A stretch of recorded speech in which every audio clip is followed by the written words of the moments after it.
Welcome back to Hangar Garage, and in the last video you saw me attempt to drive this down the street and it didn't go great. Crazy enough, these UTV tracks actually rub quite badly when you put them on a bone stock smart car, mainly right there and right there. Now it may look like there's some clearance, but when I sit in this thing it drops it down a little bit, so there's not a whole lot of clearance left. Now the obvious solution to this is a lift kit, but that is also the expensive solution. And since I just spent $400 on these wheel adapters and also $3,000 on these tracks, I'm going to try and keep it a little bit more budget friendly. So I've turned to Amazon. This is $19.56 worth of some little pieces of rubber. And the hope with these is that you can stick them in between the spring and it'll kind of make the spring worse, but taller. So before the spacers, I'm sitting at 22 inches from the floor to the tail hook. And in the back, I'm sitting at just under 21 inches from the floor to this particular part of the car. So I'm gonna try and jam these things in between the coil springs, and I'm hoping that the suspension is raised just a little bit.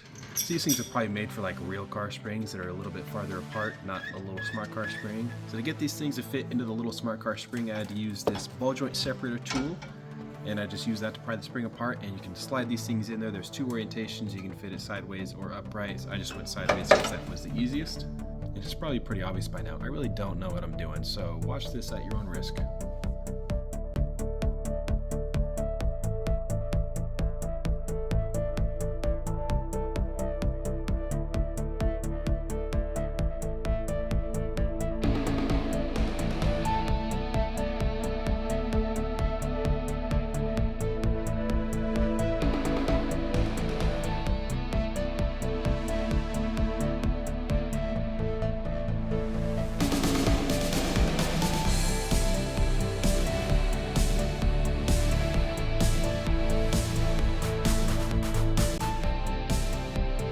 So the fronts went great, the rears did not. I tried every tool that I could find and I could not get the rear spring to separate enough to fit the little rubber spacers in there, so I just tied a rope around the coil spring. This may be one of the ghettoest things that I have ever done, but I think it's working. I dropped it on the ground and I've got a little extra space. It's gonna ride terrible, it's gonna look terrible, and it's probably gonna be terrible overall. But with the 4 rubber spacers that would have gone on the rear available, I put those on the fronts, and I have got 4 spacers on each front spring. And I'm gonna roll this thing forward and backwards and then measure and see if I got any lift out of it.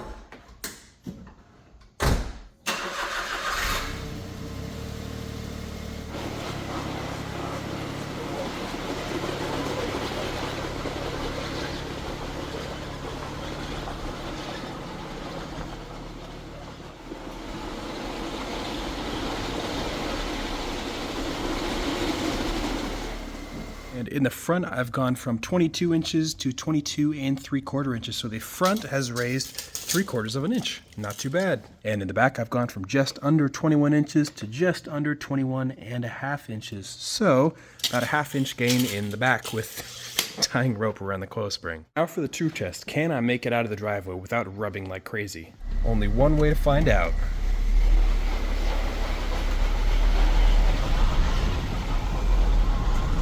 Hitting the street now, and so far so good. Crazy enough, it rubbed a little when I turned, but I think this might actually be the trick. The rattles and the vibrations are crazy.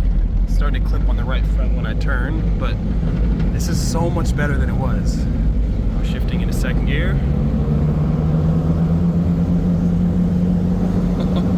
The noise is crazy. Oh, my traction control system is having a problem. I'm foot to the floor and it's slowing down. That's not ideal. Come on. Uh-oh, we're coming to a stop here. That's not what I wanted to happen. Uh-oh. Okay, the lights are off now. Can I go? Yes, I can. Sweet. Second gear. Okay, it won't let me go over 20 miles an hour. Okay, now the speedometer stopped working completely. Oh, now I'm just... It has no idea what's going on, but it doesn't like it.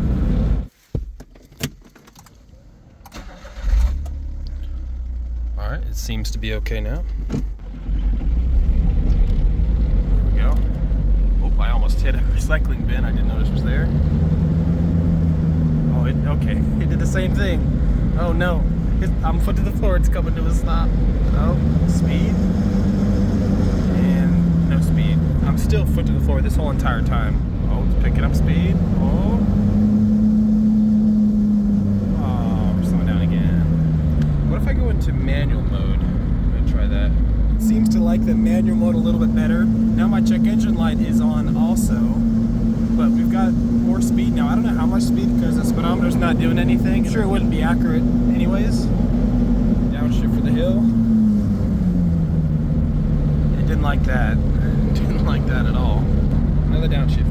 I like that even less. All right, I'm gonna try and limp this thing back home and see if I can figure out what the problem is. Managed to get this thing back home, and overall that was a success because the rubbing is way better. So the rubber lift blocks in the front are all still there, same on the other side, and the little bit of ride height that I gained allowed the tracks to not rub while going straight. They still rub while they turn, but that's not really a huge issue for me, and the backs don't rub at all. So turns out that wrapping my coil spring with rope and then zip tying my terrible knot together is functional somehow.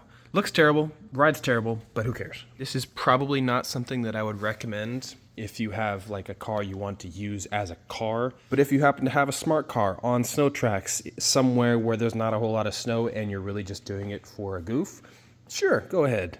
And as you probably noticed, the traction control system and the ABS system and the check engine light for some reason and the TPMS light and everything aren't too happy with me putting tracks on this thing. So I'm gonna have to figure that out later because it seems like it gets to like an indicated 20 miles an hour or something. And then it's like, whoa, something's wrong here. We're just gonna kind of like stop you. But that is a tomorrow problem, as most things are. So thanks for watching.